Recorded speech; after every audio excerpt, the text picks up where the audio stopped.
السلام علیکم ناظرین، پچھلے کچھ دنوں سے پاناما پیپرز کا ایک معاملہ آیا تھا 2016 میں، اور اس کے بعد اب پنڈورا باکس لیکس یا پنڈورا پیپر لیکس جو ہے کہ اس کی بھی بازگشت جو ہے سنائی دے رہی ہے۔ میڈیا کے اندر، سوشل میڈیا کے اندر ایک بڑا شور مچا ہوا ہے اور اس کے اوپر بحث و مباحثے اور تبصرے ہو رہے ہیں۔ ہم بھی آج اس پہ بات کریں گے، لیکن تھوڑا سا ایک ڈیفرنٹ اینگل سے بات کرنے کی کوشش کریں گے۔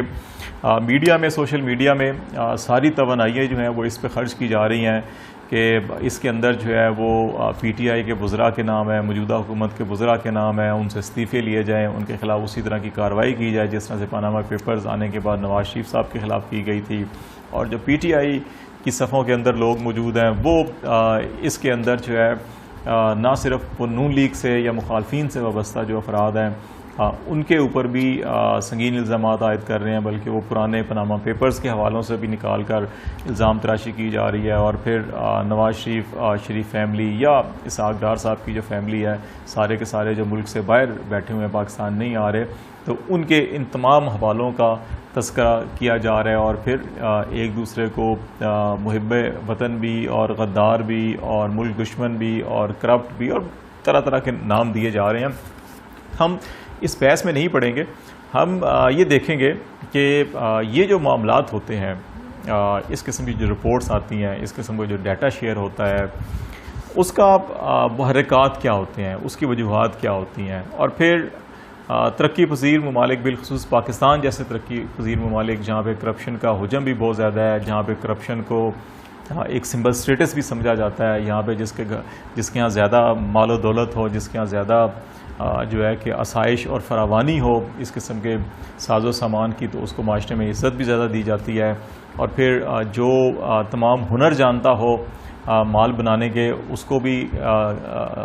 سماجی سطح کے اوپر، معاشرتی سطح کے اوپر اگر دیکھا جائے تو اس کو بھی عزت کی نگاہ سے دیکھا جاتا ہے۔ اور جو شریف آدمی ہو، جو سیدھا سیدھا اصولوں پر چلتا ہو،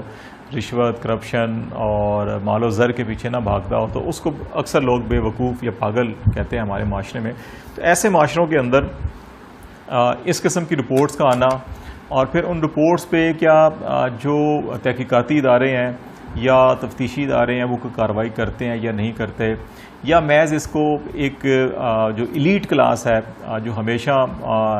عوام کے جذبات کے ساتھ کھیلتی ہے، جو ہمیشہ مختلف سیاسی نعرے یا جذباتی نعرے یا سبز باغ دکھا کر نعرے لگوا کر عوام سے جو ہے اپنے مقاصد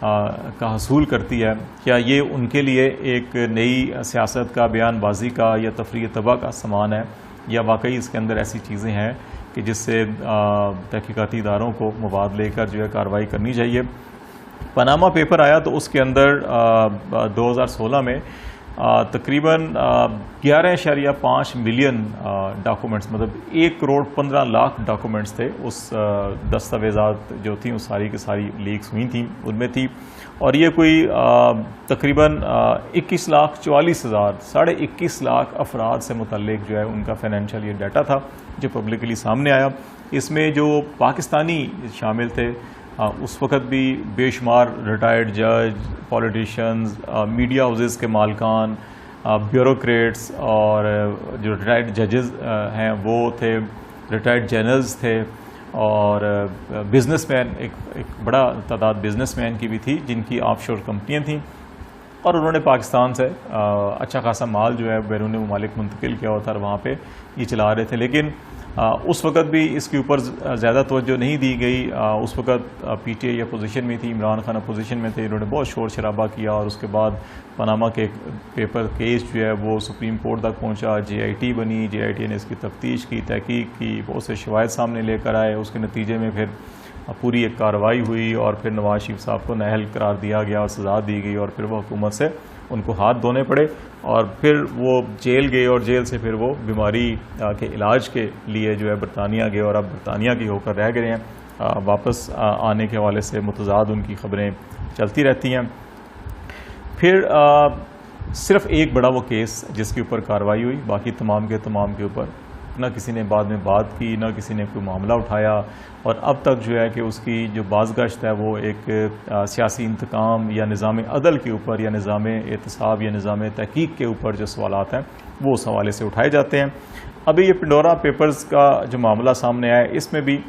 بے شمار ڈاکومنٹس ہیں اور 117 ممالک کے کو تقریباً 150 میڈیا ہاؤسز نے اس میں حصہ ڈالا اور 600 رپورٹرز جو ہیں وہ اس کے ساتھ منسلک تھے، اور یہ ایک international consortium of investigative journalism ICIJ ادارہ ہے جو یہ اس کے اوپر کام کرتا ہے اور دنیا بھر سے ڈاکومنٹس اور رپورٹس کلیکٹ کر کے اپنا یہ ڈیٹا مرتب کرتا ہے۔ اور اس میں بھی ابھی جو سامنے چیزیں آئی ہیں، پاکستان کے سیاستدان بھی ہیں، حکومت کے وزراء بھی اس میں شامل ہیں، بیوروکریٹ بھی شامل ہیں، ریٹائرڈ جرنلز جو ہیں کہ ان کی فیملی ممبرز اور خود وہ اس کے اندر شامل ہیں، اور جو اس وقت سرونگ لوگ ہیں جس میں شوکت ترین صاحب ہیں، فائنانس منسٹر ہیں، خسرو بختیار صاحب حکومت کے وزیر ہیں، اسحاق ڈار صاحب کے صاحبزادے علی ڈار اس میں شامل ہیں، چودھری پرویز الہی کے صاحبزادے مونس الہی اس میں شامل ہیں، نوید مغیث شیخ بزنس مین ہیں، فیصل واڑہ فیڈرل منسٹر رہے ہیں، انہوں نے ریزائن کیا، وہ اس میں شامل ہیں، Arif Usmani National Bank of Pakistan کے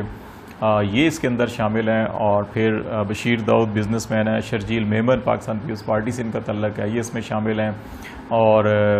مختلف علیم خان PTI کے اور سما TV کے بھی یہ مالک ہیں، ان کا نام اس میں شامل ہے، شعیب شیخ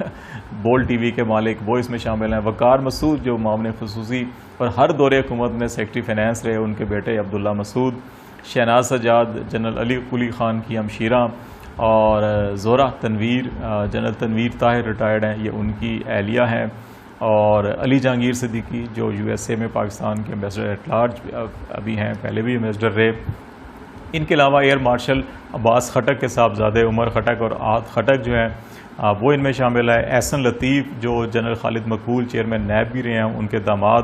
اور اس کے علاوہ میجر جنرل نصرت ندیم جو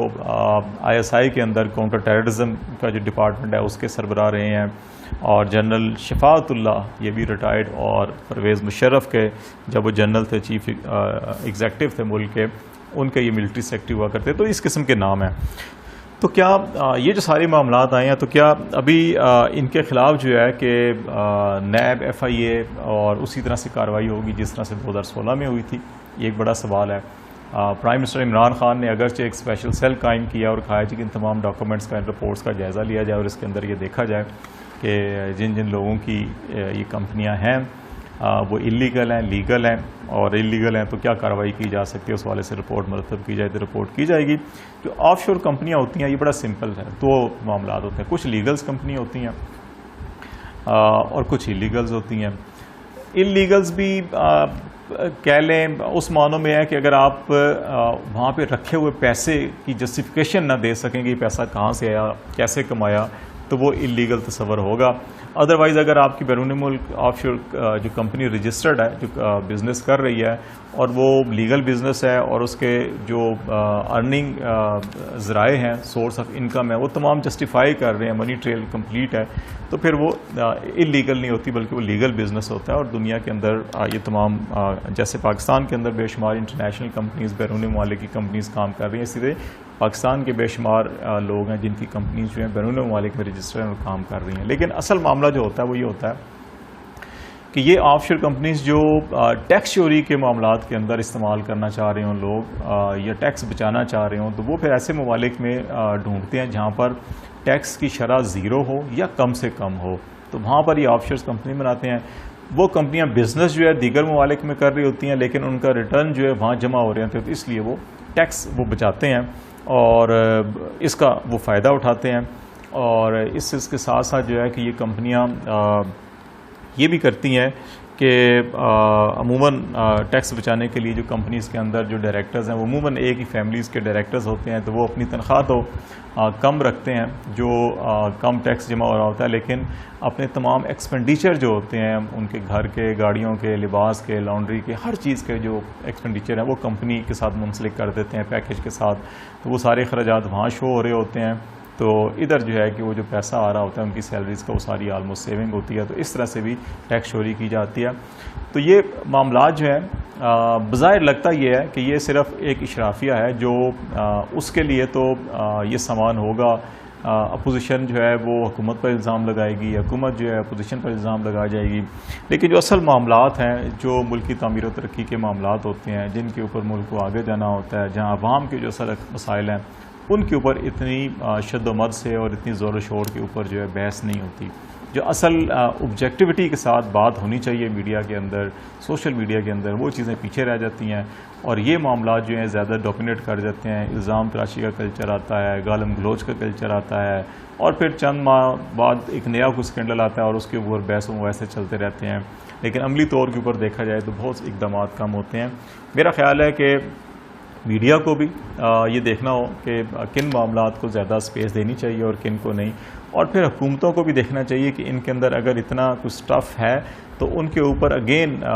جو ہے کہ بڑی سالڈ بیسس کے اوپر جو ہے وہ ایویڈنس اکٹھا کریں، اور پھر اکراس دا بورڈ یہ مت دیکھیں کہ اپنی پارٹی کے ساتھ کون ہے، اپوزیشن کے ساتھ کون ہے، ان سب کے معاملات جو ہے تحقیقاتی اداروں کے حوالے کر دیں. اور ادروائز جو ہے کہ اگر سالڈ بیسز نہیں ہے اور لیگل بزنسز ہو رہے ہیں، لوگوں نے باہر کمپنی بنائی ہوئی ہیں، تو پھر میرا خیال ہے اس معاملے کو بہت زیادہ اچھالنے کی بجائے جو ہے کہ اس کے توجہ دینے کی بجائے ان عوامی مسائل پر توجہ زیادہ دی جائے جن کی وجہ سے عوام کے مسائل حل ہوں، عوام کا معیار زندگی بلند ہو اور ملک جو ہے تعمیر و ترقی کی راہ پر آگے بڑھ سکے.